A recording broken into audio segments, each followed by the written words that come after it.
Hi guys, कैसे आप लोग। आशा है बहुत अच्छे होंगे। तो बेस्ट वीएफए स्टॉक मार्केट में आपका हमेशा की तरह स्वागत है।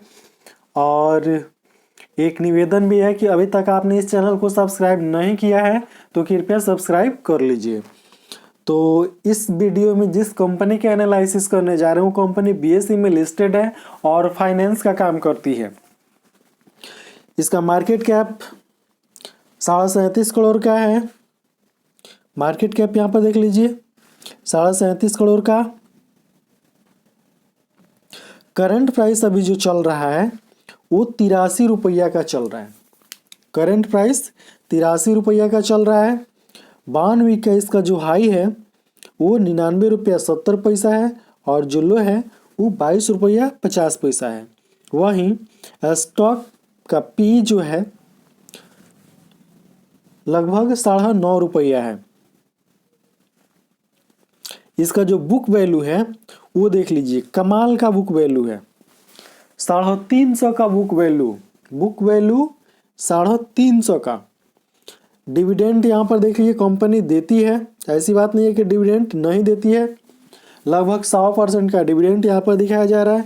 आरओसी 2.05% का देती है और कंपनी का जो फेस वैल्यू है वो 10 रुपया का है। तो बहुत ही जबरदस्त। करंट प्राइस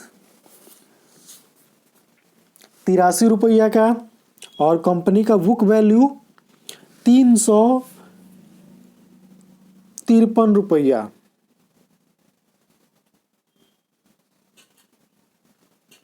यहां पर देख लीजिए करंट प्राइस कितना का है, 83 रुपया का और बुक वैल्यू 353 रुपया का। ठीक है, तो बुक वैल्यू और करंट प्राइस में बहुत ही अंतर है। ये चार्ट है कंपनी का ये चार्ट है और कंपनी ऑलमोस्ट डेप्ट फ्री है। तो डेप्ट फ्री कंपनी अपनी बुक वैल्यू के लगभग 3 गुना कम दाम पर मिल रही है। तो ऐसे शेयर में निवेश करना चाहिए या नहीं ये आप लोगों की सोच पर निर्भर करता है। अगर 350 का माल हमको 80 रुपया में मिले तो उसमें खरीदारी करें या नहीं करें, ठीक है, आप अपने विचार से आप अपना विचार व्यक्त कीजिए इस पर। ठीक है, और अगर आपका मन है खरीदारी करने का तो कीजिए। उसके बाद इसका जो क्वार्टरली रिजल्ट है यहाँ पर दिखा देते हैं। इसमें सेल्स जो है लगातार बढ़ रहा है। दिसंबर 2018 से इसका सेल्स देखिए 17 लाख 17 लाख 14 लाख, उसके बाद 2 करोड़ 66 लाख, उसके बाद दिसंबर 2019 में गिर कर कितना आ गया 21 लाख, उसके बाद मार्च 2020 में 2 करोड़ 42 लाख, उसके बाद सितंबर, और उस सितंबर के बाद हम देखेंगे सितंबर 2020 से सितंबर 2021 तक। सितंबर 2020 में सेल्स कितना था, लगभग 52 लाख का। दिसंबर 2020 में इसका सेल्स कितना हो गया, लगभग आधा, यानी सितंबर 2020 के आधा हो गया गिरकर। दिसंबर 2020 में सेल्स 26 लाख का। उसके बाद मार्च 2021 में 25 लाख, उसके बाद जून 2021 में 37 लाख का और सितंबर 2021 में जो इसका सेल्स है 3 करोड़, यहां पर देख लीजिए 3 करोड़ 60 लाख का सेल्स, एकदम कई गुना उछाल। उसके बाद इसका जो ऑपरेटिंग प्रॉफिट है वो भी क्या है, बढ़ता ही जा रहा है। ऑपरेटिंग प्रॉफिट बढ़ता ही जा रहा है। नेट प्रॉफिट की जहां तक बात है तो कंपनी का जो नेट प्रॉफिट है वो देख लीजिए, नेट प्रॉफिट कमाल का है, कहीं भी कोई कमी देखने को नहीं मिली अभी तक। उसके बाद अब बारी आती है ईपीएस की। तो ईपीएस ये रहा आपका ईपीएस, जो काफी जबरदस्त, एकदम जबरदस्त। प्रॉफिट एंड लॉस की जहाँ तक बात है तो इसमें जो सेल्स है इसमें देखिए सेल्स बढ़ता ही जा रहा है, प्रॉफिट एंड लॉस में भी सेल्स बढ़ता ही जा रहा है। ठीक है, सेल्स बढ़ रहा है, ऑपरेटिंग प्रॉफिट बढ़ रहा है। उसके बाद नेट प्रॉफिट की बात है तो इसका जो नेट प्रॉफिट है इसमें ये भी देख लीजिए, नेट प्रॉफिट भी बढ़ रहा है, ईपीएस भी बढ़ रहा है।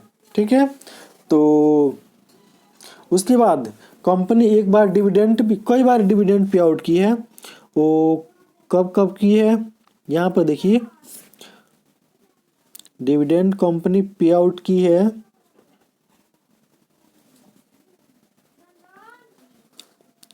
यहाँ पर देखिए लगभग 19.25% का डिविडेंड, और यहाँ पर 96% का डिविडेंड, यहाँ पर देखिए लगभग 65% का डिविडेंड। तो डिविडेंड भी ज़बरदस्त, जब भी कंपनी पे आउट करती है ज़बरदस्त पे आउट करती है।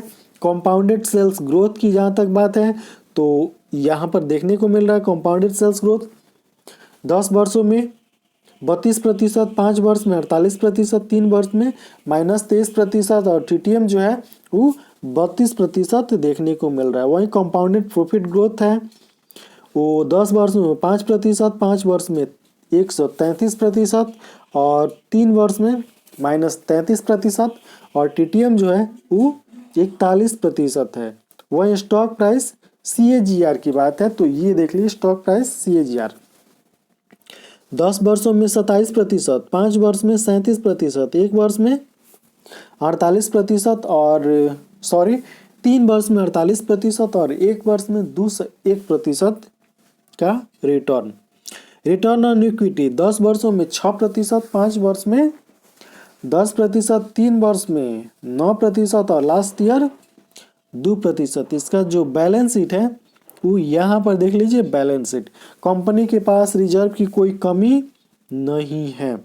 सितंबर 2021 के आंकड़े के अनुसार यानी डाटा के अनुसार कंपनी के पास 1,14.5 लाख का क्या है रिजर्व पड़ा हुआ है, यानी 1,54,50,000 का रिजर्व पड़ा हुआ है। उसके बाद बोरोविंग की बात है तो यहाँ पर देख लीजिए बोरोविंग क्या है 0 है, यानी बोरोविंग कुछ नहीं है। टोटल लाइबिलिटी जो है वो 159,31,00,000 का है, और टोटल जो एसेट है वो 159,31,00,000 का है। उसके बाद इन्वेस्टमेंट की जहाँ तक बात है तो कंपनी इन्वेस्टमेंट भी किया है, यानी छोटा सा मार्केट कैप सब कुछ भरा हुआ है। इस छोटी सी मार्केट कैप वाली कंपनी के पास सब कुछ है, आपको जो चाहिए वो सब है। इन्वेस्टमेंट है, पहले तो सेल्स बढ़ रहा है, उसके बाद 2 नंबर में ऑपरेटिंग प्रॉफिट बढ़ रहा है, 3 नंबर में नेट प्रॉफिट बढ़ रहा है, 4 नंबर में ईपीएस बढ़ रहा है। कंपनी के पास इन्वेस्टमेंट है, ठीक है, और कम का इन्वेस्टमेंट नहीं है, 156 करोड़ का इन्वेस्टमेंट है। तो ये सारे जो डाटा है एकदम बेहतरीन है। नेट कैश फ्लो की जहाँ तक बात है तो यहाँ पर नेट कैश फ्लो देखने को मिल रहा है। मार्च 2021 के आंकड़े के अनुसार नेट कैश फ्लो जो है वो माइनस में चला गया है। उसके बाद शेयर होल्डिंग पैटर्न, तो सितंबर 2021 के आंकड़े के अनुसार कंपनी के जो प्रमोटर हैं उनके पास 65.28% की होल्डिंग है, और पब्लिक के पास 34.72% की होल्डिंग है। तो होल्डिंग का पैटर्न भी बेहतरीन है। अब कंपनी का नाम दिखा देते हैं आपको। कंपनी का नाम है मोरारका फाइनेंस लिमिटेड। यह कंपनी करती क्या है तो डिविडेंड इनकम करती है। डिविडेंड इनकम इसका जो बिजनेस है लाभांश प्राप्ति का, और उसका जो मैनेजमेंट है, ठीक है, कंसल्टेंसी फीस लेती है, उससे संबंधित इसका काम है। तो कंपनी का काम भी बेहतरीन है और इसका जो डाटा है वो भी बेहतरीन है। अब इसमें आपको निवेश करना चाहिए या नहीं करना चाहिए, आप कमेंट बॉक्स में क्या कीजिए, कमेंट करके बताइए।